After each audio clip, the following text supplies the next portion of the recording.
The President of the Federal Republic of Nigeria wey be Asiwaju Bola Ahmed Tinubu, im bin dey claim say dis im administration e don attract over $30 billion in foreign direct investment over the past year, and im dey yarn dis one for inside his Independence Day address wey im make give the general public on the 1st of October. However, my good people, the Foundation for Investigative Journalism, they don investigate the statement, they don torchlight the matter, and they come find out say the figure wey Oga Presido yarn during the address no be actual investment, na commitment na im be. And according to the report, on multiple occasions, government officials wey dey include Minister of Information wey dey go by the name Mohammed Idris and Minister of Industry wey dey go by the name Doris Uzoka Anait, dem dey refer to the $30 billion as commitment rather than secured investment. And I know very well say there's a difference between commitment and investment. And according to the Minister of Industry wey be Doris Uzoka Anait, he say this commitment so before they go materialize fully, e fit take us up to 8 years. And this talk wey the minister make so, e dey contradict, e dey oppose, e dey counter the claim wey our President Bola Ahmed Tinubu make for inside im address wey dey yarn say the investment have already been secured within the last year. So true our President just come outside come cap careless give the general public. Now make I break am down, my good people.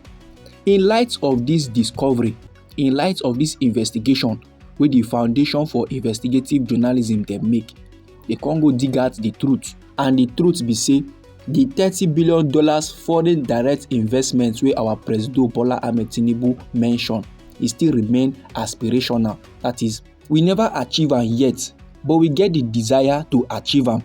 But there is no guarantee that this commitment go come become direct investment during the tenure of our President Bola Ahmed Tinubu. And the report comes to the yarn say this their discovery now, e don put doubt for the heart and for the mind of the general public. They no go come dey trust wetin our President dey yarn, because if we don come outside dey talk say the economy don already dey benefit from substantial foreign investment. How we wan take know now if this talk na legit when him don already tell us one kind big fat lie, and country people be don already dey believe am.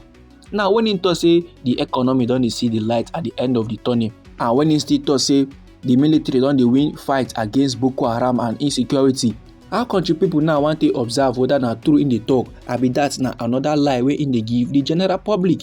And this na wetin the country people dey complain about. The federal government, they are not transparent. They are not telling us what is really happening. They go confront, come tell us A, tell us 1, 2. Meanwhile for back na YZ 5, 6, 7, 8 na dey happen. And my good people, you know say I don give you report when the People's Democratic Party come outside call the yarn, say the speech wey Oga Presido drop on that very day, say all of them na just big fat lie. And that na to tell us say the APC government, they are not sensitive enough to know wetin dey sup for inside the country Nigeria. Now they try to tell us say the things and things wey this man dey talk no be legit, but we no too put ear. But when the APC then yarn the matter, they come dey yarn say the PDP they are just frustrated, na why they yarn all those ones. So now the general public deserve an explanation. Make dem come outside come yarn wetin dey really dey sup, and make dem no come outside come dey yarn say the Foundation for Investigative Journalism wey dig out this truth, so they are frustrated too. That kind level, e no go work again. I believe say the general public no go like one lis ten to that kind capping. But no matter the matter, my good people, anyhow this informate be you for body, feel free make you put am inside our comment section. I still get another interesting informate wey I wan share give all of una.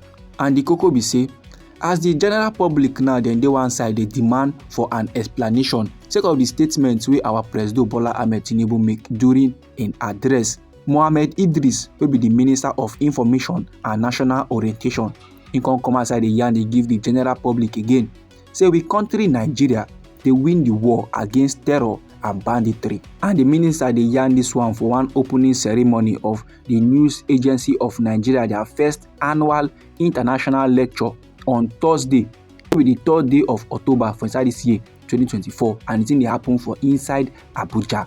And the theme of this their lecture na insecurity in the Sahel. Naija the minister will be Mohammed Idris come dey yarn say their target na to eliminate all the threats of Boko Haram plus banditry plus kidnapping for ransom and any form or pattern of jaguda business by jaguda people for inside the country Nigeria. He say within 1 year the government don eliminate Boko Haram and bandit commanders faster than ever.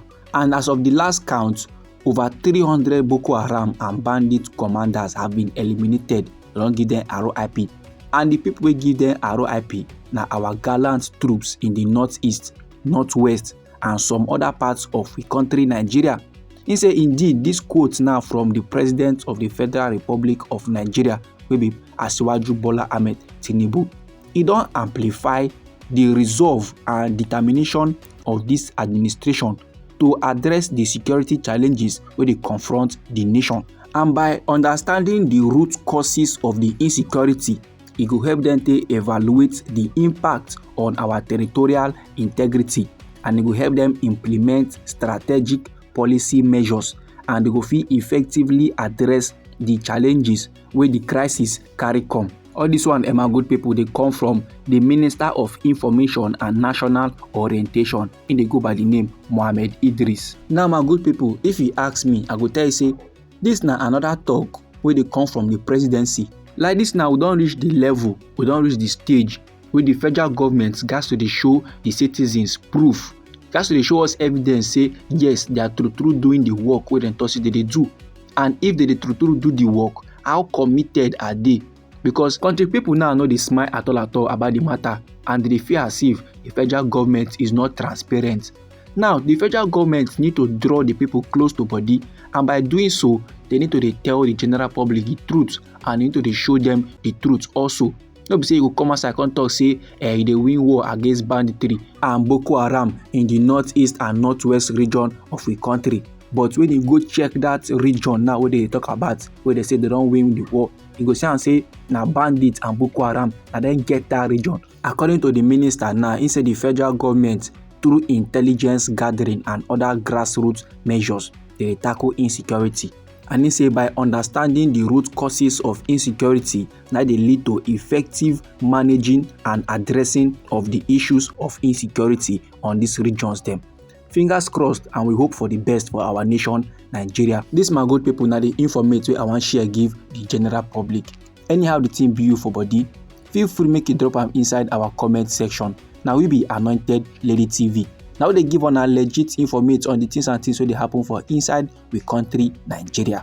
So if you like this news and you would like to receive more, try make you subscribe to this channel and try make you put on the notification bell so that as we bring the news they come, I go first receive the updates and I go get them sharp. And they come inside again, my good people, with another legit information I go share give all of honor. I beg, no go anywhere.